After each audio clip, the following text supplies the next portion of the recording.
This is the 9th year that we've come together as a community with a goal of hope and awareness. We also like to honor those who have been lost to suicide and support families throughout the month. And our message stays true to help, hope, and healing are possible. While we have come a long way in addressing stigma and talking about suicide, there is still a lot of work to be done. Throughout the month, our hope is to bring awareness to the serious public health issue around suicide, let people know they're not alone, support families impacted by this loss, and highlight programs and supports that are available, often right here in our own community. To put this in context, I think the numbers tell a powerful story. 14 people die by suicide every day in Canada. 11.8% have had thoughts of suicide at some point in their lives. And for every person who dies by suicide, as many as 135 other people are impacted by that loss. We know suicide awareness and prevention are more important than ever, and we must continue our efforts to ramp up education and prevention measures. We believe that reducing the number of suicides is possible, and we know that anyone can be a life-assisting caregiver and help someone and keep them safe for now. We have a few speakers that are joining us this morning, and first I would like to introduce Nicole Sbrocca, the CEO at CMHA. Nicole.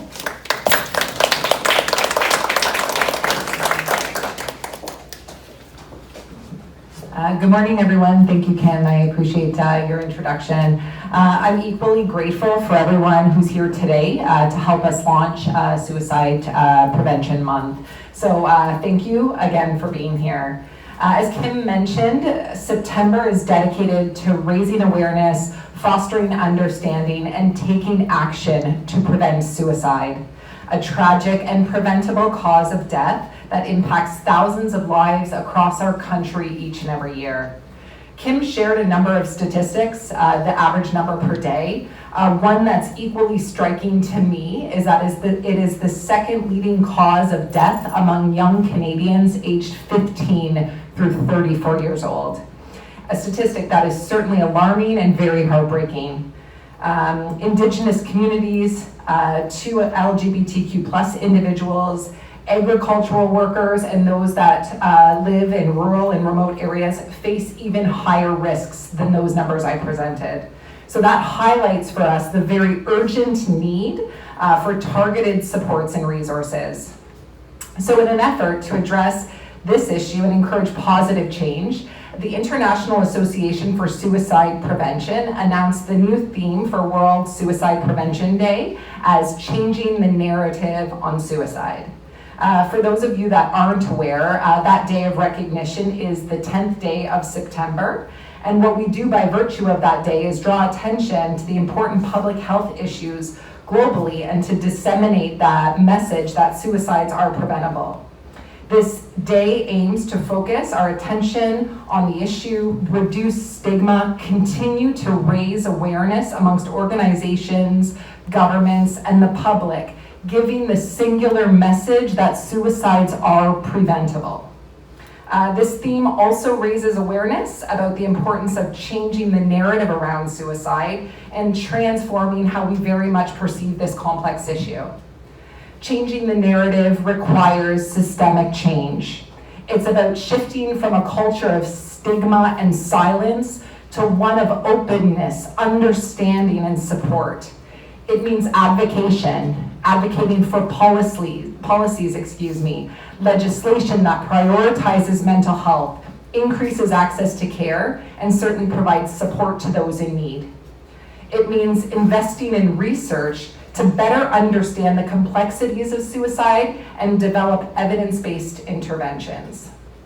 So here's our call to action for this month and certainly beyond. Start the conversation. This call encourages individuals, communities, organizations, and government to engage in open, honest discussions about mental health and suicide. By starting conversations, we can continue to break down barriers, raise awareness, and move the needle when it comes to the systemic change that we talk about and that we absolutely and direly need. Every conversation, no matter how small, contributes to a more supportive and understanding society. So, as we embark on this month of awareness and action, let each of us commit to listening with empathy, supporting one another, and ensuring that no one in our community ever feels that they have to face their struggles alone. Throughout September, as you'll hear throughout this morning and certainly over the course of the agenda, we'll be hosting collectively a series of events, an initiative designed to equip individuals with the tools and knowledge to support those at risk and support families who have experienced a loss to suicide. This includes wearing yellow ribbons, our social media posts, community walks, and City Hall will be lit up purple between September 10th and September 12th. So we encourage everyone to participate, to learn, and to share vital information with each other. No one walks this journey alone. So in wrap up, thank you so much to each of you and our partners for your dedication to this cause. Thank you for being here today. Let's make a difference, one conversation, one action, and one life at a time. Thank you very much.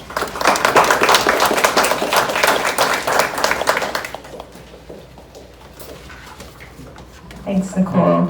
And I think it's important to note that this very much is a community-led initiative, that it's impactful and powerful because of all of our collective efforts. And also to note that, the things that you hear today, if you can share them amongst your friends and family, not everyone, shockingly, is on social media. So, just passing it through your emails and such is really helpful because we want as many people as possible to know what's happening. Now I would like to introduce Renaldo Agostino, Ward 3 City Councillor, City of Windsor.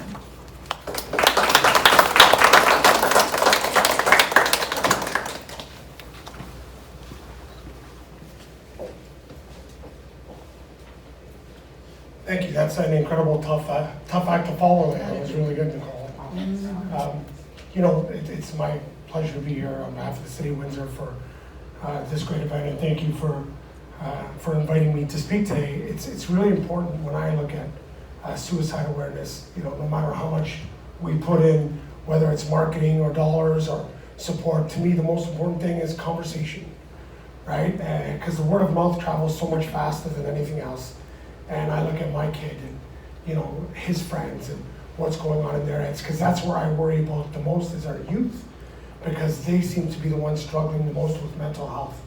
And it's just one part of the bigger picture of suicide awareness, but to me it's one of those things where having those conversations with young people and just saying to them, like, how's everything going? How are you doing? How are your friends doing?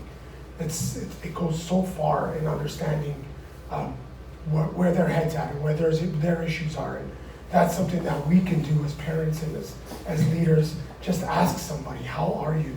And that's something that I don't see people asking anymore these days. It's always, what can I get? What can I get? This is what I need, rather than just saying, hey, how you doing? Like, really, how are you doing? And as a city, we're always there to support any way we possibly can.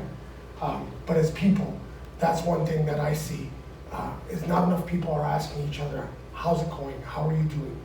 How can I help? That's, to me, going to go a really long way, and that's why this is so important, because this gets people talking. And whether it starts in this room, or it starts in a gym, on a basketball court, in a library, or around the kitchen table, asking that question to people is something that we got to remember to do, because we get so caught up in the speed of everyday life. I'm trying to get this done, trying to get that done. Sometimes, me as a parent, I forget. I forget to sit down and ask, how's it going? And to me, that's something that I hope that we can all, the message we get around. So thanks again for having me again. If there's anything I can ever do to help, I'm always here. Thank you.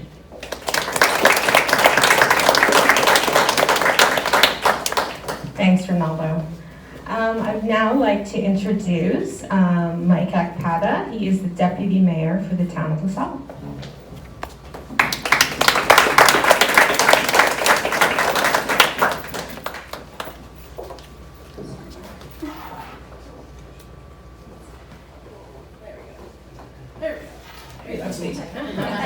Well, thank you very much, and it's a privilege to be here wearing a couple of hats. So one hat is Deputy Mayor of the Town of LaSalle, so on behalf of the community of the Town of LaSalle, you have our full support. I'm also here because the Warden of the County of Essex is at the Association of Municipalities of Ontario Conference. So on behalf of the County of Essex, this is a priority for all of the mayors and deputy mayors that have the privilege to sit at that table. For myself, my story as it comes to dealing with suicide is as a veteran. 158 of my colleagues were killed in Afghanistan. More than 200 have taken their lives since the end of hostilities. One specific tragic story is Lionel Desmond, who's on my tour, that started a Queen's inquiry in Nova Scotia. So when we start to talk about the words that have been said before, about how do we do it, the talk, the shoulder tap, the ask, the say the word, are you thinking about committing suicide? You've got to go that step. We are all caring and compassionate people.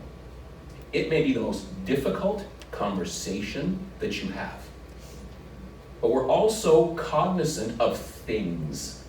What I mean is this: much the same way we have the privilege to lose our mind when we're behind someone in Tim Hortons who violates the rule of ordering stuff and not just getting a coffee in the morning, we're also cognizant about how our colleagues appear. We're cognizant about how our friends appear. We're cognizant about the person who's normally down, who's excitedly happy. We're cognizant of these things. It is our duty to inquire. It is our duty to follow up. It's our duty to shut off our distraction devices, close our phones, shut off our laptops, and engage. As my colleague from the city of Windsor just said, the talk that we used to have around the kitchen table goes away. I went out last night for some food with my family. No phones were allowed. We sat beside another family who were on their phones. An opportunity to discuss and check in lost because of societal change. We have the ability to morph, change, and let people know that there is no shame in reaching out for help. Why so much? Why so long in the military? Fought a war, you're hard, and the military's version was, if you couldn't deal with it, we don't want you. They'd even changed themselves. If the Army can pivot and acknowledge the fact that discussing about what you need is a stronger position than suffering in silence, then so can the rest of society. It's incumbent on us to know, not only to know, but to care. We've all had engagements that are done out of the obligation. It's our responsibility to care. Because if we do, we interact with each other on a better level. For the month of September, having a conversation with one person, just like that, I always age myself, my kids tell me not to do it. If I tell two friends and they tell two friends and so on and so on and so on. People who are our age know that commercial. Think of the force multiplier by having people tap someone on the shoulder, sit down and have a coffee or a tea, shut off their distraction devices, and engage with people. Make sure that they're good, follow when they need help, stick to the words that you say. I'm here for you, qualify it. I can't be here for you 24/7, 365. Despite what I want to do, every now and again I need some sleep. But if I can't, I have someone else who will. Refer, follow up, check in. That's what the month of September is about. It's about normalizing the discussions about mental health. If my arm was broken, it wouldn't be a big deal. If my spirit is cracked, sometimes I need a shoulder to simply vent, talk to, and assist. We must get back to the humanity of us to guarantee 5 minutes of conversation with a peer, with a colleague, and mean it. This month allows us to interact, to demonstrate our caring and compassion, to discuss a difficult topic, to save a life. And if we do it right, maybe 2. Because you never know who you talk to, who they may talk to. Force multiplication means the risk of, are you okay? I'm here for you. What can I do? Who can I refer you to? I've got resources, I got places, I got people. You're not alone, and it doesn't diminish your humanity because you are accepting help. If we can get those things in society, eventually this bump will go away. That's our goal. My name's Mike. Thank you.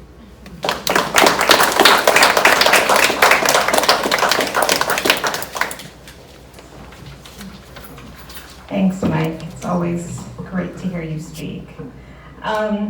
We have some great partners, lots of great partners at CMHA, and that includes our friends at Caesars Windsor.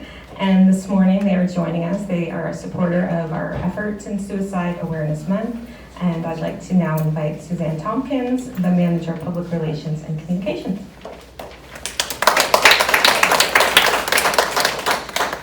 Thank you, Cam. We are so honored to be here today and to be around so many partners in our community. We're proud of the fact that for 30 years, Caesars Windsor has made that commitment to give back to our community, to provide the resources to the community that we really call home. And we are so fortunate to live in a community that cares about one another. We've already heard about that, the call for action and for conversations. And Windsor-Essex, we really are there for one another and care for one another. But in order for our community to continue to be supportive and compassionate and to be there for individuals in need, it's important to put those resources in place and financial resources in place. So we're very honored to be the Suicide Awareness Month sponsor because we need to have those resources for people who are struggling, for people who are lost, and to, as Kim and many have mentioned, to take away that stigma so that we are having these conversations. So it is our honor today to make that announcement that we are sponsoring the month of suicide awareness. Thank you.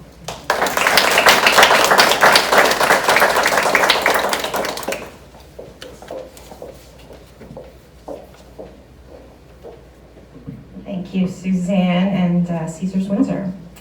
Last speaker for this morning, I would like to introduce Dr. Ken Blanchette. He is the CEO of the Windsor-Essex County Health Unit, and it was they have been a lead partner in our efforts over the last 9 years, an invaluable partner and supporter. So over to you, Ken. Thanks, Kim. Thanks, everyone. And yes, it's been quite a long time for our partnership, and it's Nicole's and my responsibility to carry this torch forward. And the Suicide Prevention Coalition that exists here in Windsor-Essex, we've the historical pieces and what we do together. We are in the schools, we are in the community, we are in the one-on-one touch pieces with all of the folks that are experiencing it or want to be a part of helping and eradicating this issue that we see within the community. Our partners are also intricately involved. On September the 10th, we have the day that's coming up, and the theme of this, I think, is changing the narrative of suicide. And how do we do that? It's exactly what Deputy Mayor Akpata said. You have the conversations. You have to be willing to open up. You have to be willing to caring. And when you really think about it, we don't need 4-year degree in medical to prevent suicide. It's about just being willing to listen, have a conversation, put yourself out there. Imagine the impact you can make. You can save a life, right, just by doing that. And to add on to what Deputy Mayor Akpata said, how do you do it? Many of us, we might have those tools in the toolbox. Well, that's where our organizations come in. Look to our websites. Go to the places. We have tools on there on suicide recognition. Like, how do you recognize people that might be going through these things? There's the contact information where you can get the help to start having some of those conversations with those people in the community. That's how we get more people involved in it. And the other big day that's coming up, on the 29th, we have our walks, the Suicide Prevention Awareness Walks. They are scheduled, these have been going on for many years as well. This year we have them again at St. Clair College. We have them at the Atlas Tube Center in Lakeshore and at Seacliff Beach in Leamington. What better way to show people that they're not alone? So even if you're afraid of having a conversation, you might not know how to even start that conversation, encourage as many people to show up at these walks. What better way for people to see that, hey, I am not alone. That in itself will allow people to open up in some of the conversations that we have. So we encourage, as you know, this one I will say, social media as well, right? Get it out there, get as many people involved. But again, the only way to really connect with people is a conversation, right? Especially don't text somebody, hey, how are you doing? Pick up the phone and call them and have the conversation, how you doing? Better yet, get off the couch, take a drive, knock on the door, hey, how are you doing?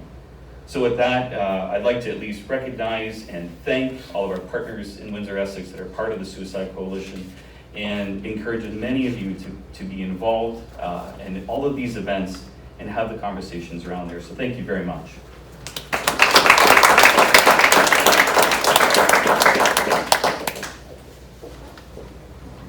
Thanks, Ken. And this morning, we just wanted to actually bring awareness to a newer tool, which is the 988 number that was introduced last November by the Government of Canada. So if you call 988, you are linked to someone to speak with. And from February 1st to June 30th, so this is just one moment in time, they received 180,464 calls and texts. So definitely serving a need. The average wait time is 1 minute and 6 seconds. So it doesn't seem that you have to wait long if you're in a crisis or need to speak with someone. The average length of the call is almost 15 minutes. And when you call, the responder will listen with compassion and without judgment, engage with empathy, and will explore ways to create safety when things are overwhelming. So I know in speaking with some people, they say, well, I want to talk, but who can I talk to? So if you know, push comes to shove, call 988. It's there to help. Anyone in a mental health crisis can call text, regardless if you're having thoughts of suicide or not. So we know that not everyone is aware of the 988 number, so just we wanted to highlight that again today. As Ken mentioned, we do have a suicide prevention coalition locally that has adopted the Roots of Hope framework, which is Canada's first national community of practice for community-led approaches to suicide prevention and life promotion. So this group brings Roots of Hope communities together to engage in peer-to-peer support and connect representative researchers, regional stakeholders, and people with lived experience to help advance the implementation and action plans that inform Roots of Hope initiatives. And it has been incredibly valuable to be part of this national initiative where we can learn from what's going on throughout the country and be able to look at those research and different pieces that we can adopt locally.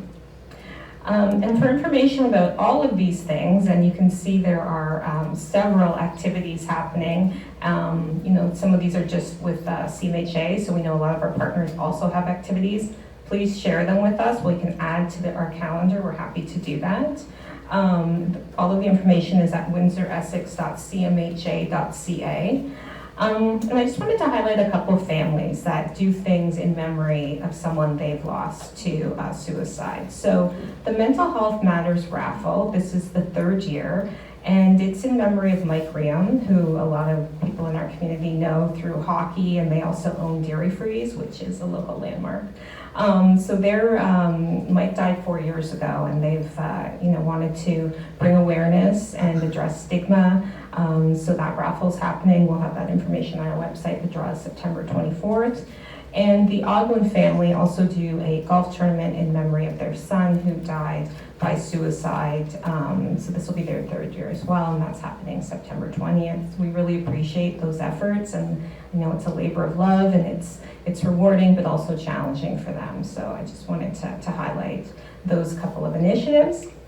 The other thing that's new for 2024 is a design contest for the Suicide Awareness shirt. So we wanted to engage the community and come up with some different designs. So we did have a lot of really good submissions. Voting is open. So again, you can visit the website. That goes till August 23rd. And the winning design will be unveiled on August 26th. And then orders will be open for anyone wanting to purchase a shirt that they can wear anytime during the month, but hopefully as well during the walks on the 29th. And the winner will not only have bragging rights, but also receive a cash prize. So very exciting. And we talked about the walks. So we started with one in Windsor, and there was interest to do one in Lakeshore, and then most recently one in Leamington. So That's really exciting. So those will be happening on September 29th. We do encourage you to, as I mentioned before, spread awareness. We want to have great support. We've been fortunate most years with weather, so fingers crossed that continues. We don't have to pre-register, but it is helpful for us in planning to go to our race roster website, which is found on the CMHA website, to register. And there are fundraising opportunities too. We know in previous years there has been interest to do that. Again, that is on the website, and we do have some incentive prizes for those that do choose to fundraise. These funds allow CMHA to provide ongoing suicide prevention, education, training, and awareness. So we really appreciate the support. It allows us to do the work that we do. It wraps up most of it for this morning. Thank you for joining us. But we wanted to leave you with a performance by Sam Bourque of The Story.